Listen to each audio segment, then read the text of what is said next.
Assalamu alaikum, alaikum, yeah. Assalamu. You know what, first one's a practice, alright guys? But yeah, comes 11 o'clock, my word, and then I go to the bed, get checked again. I was 10 centimeters dilated. Went back into the water, I pushed once and then I pushed again. I mean, I had a contraction, then it went and I had another one, and then I pushed and then the water went pah. Tell me why it was orange, dark green and yellow. No, it was dark green, black and orange. It was just like, when I looked down in the water, because obviously it's all white, right, and all I see is, and I just looked up, I looked at the midwife and she was like, oh no, and I said, no, don't say that, please don't say that, like, no, honey, no, it's a good thing, don't kill me right now. And she was like, Samira, I'm sorry to do this to you, but I'm gonna have to ask you to stop pushing. I was like, Vishwa? I looked at her like, excuse me, what?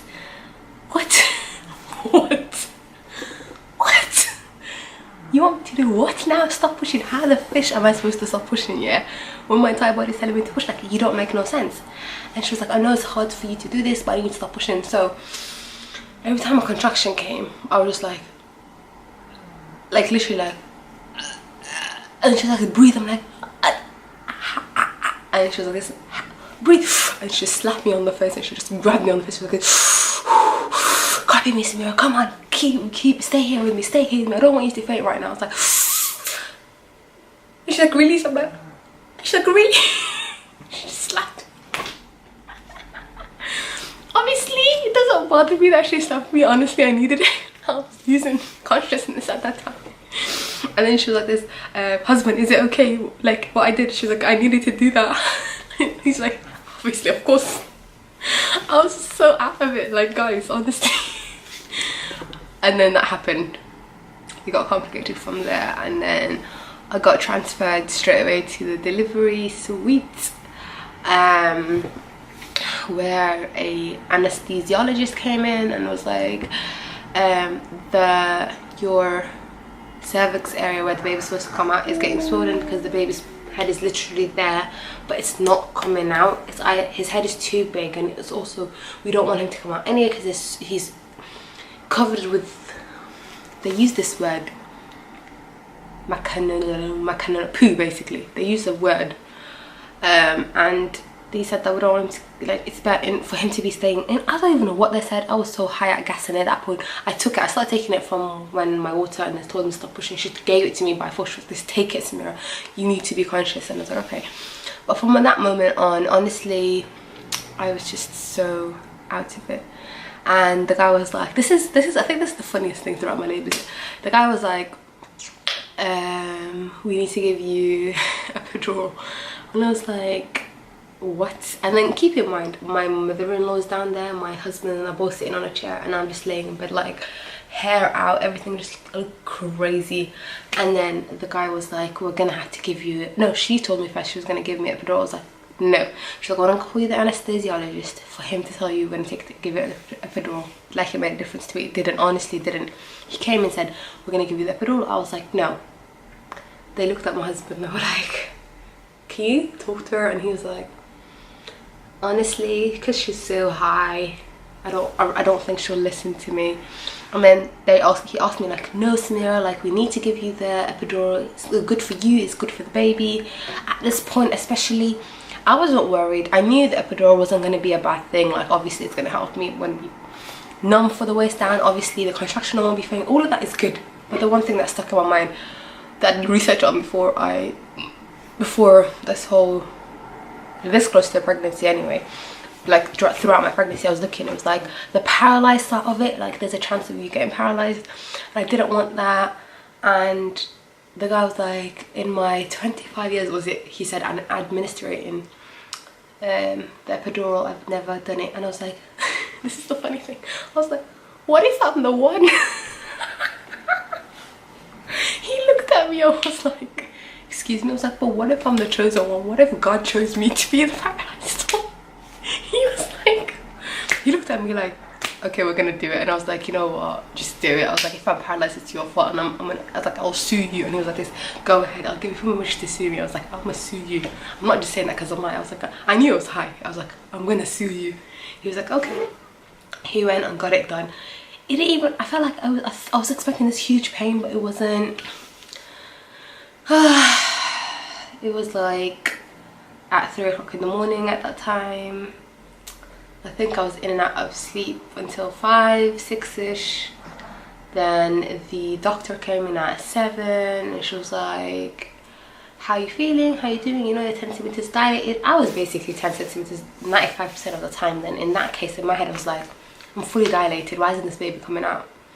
And you know, sometimes they'll tell you to push when you can't feel nothing. Like, push what? Push what? And like, the funniest thing is I was making the side effect. I was like, and they were like, yeah, well done. I'm like, am I really pushing? Like, I feel like, okay, you know what? You're the professional here. If that's what you said, I'm pushing then, innit?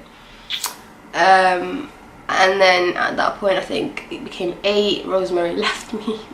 She was so good. I swear to God, from like 11 till like 3 in the morning, she was telling me to breathe because I kept like in and out. Like, I was like, I can't breathe, I don't know how to breathe, I forgot to breathe. And then she just kept like holding my face and telling me how to breathe.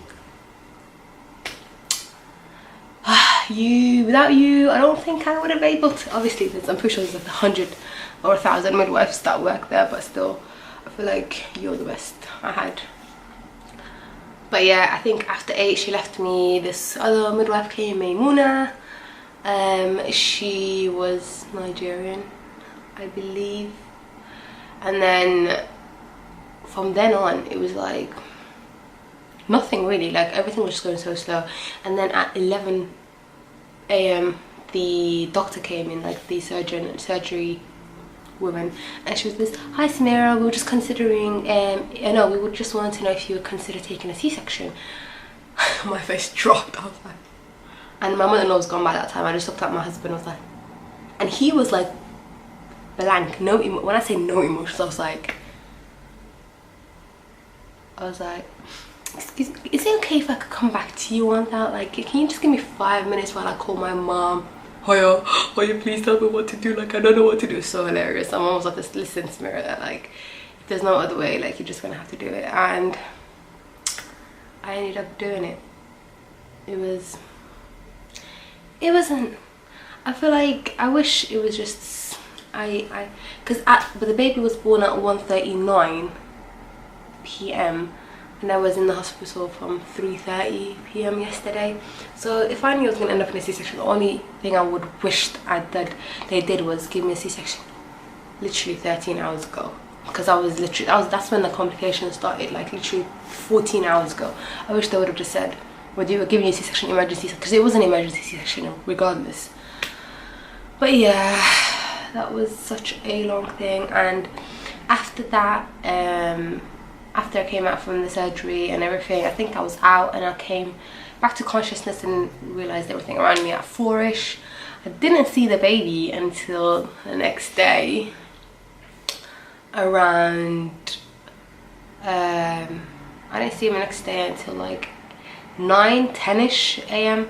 I was terrified to stand and walk, and yeah, I felt like my stomach was just going to open and be like, pah, organs everywhere.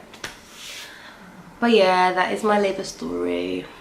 It was quite sad at the end anyway, like the fact that I didn't get to see Zaid for a whole 24 hours. But I will do a follow-up video on what happens after, because I did stay in the hospital for a whole week before I left due to the infection. He was in neonatal care for a whole week, and it was just like, I was getting antibiotics done, he was getting antibiotics done. They wanted to keep us for so long, like, so sad. But yeah, I'm gonna do a follow-up on everything that happened after. I hope you guys enjoyed this video. If you do, please give it a thumbs up, like and subscribe. I am thinking of doing that video next, inshallah, if I can find time to do it. Yeah. Anyway guys, I hope you guys have a lovely day. If you're watching it during the day, if you guys go to bed, then good night. Bye bye. Assalamu alaikum, alaikum.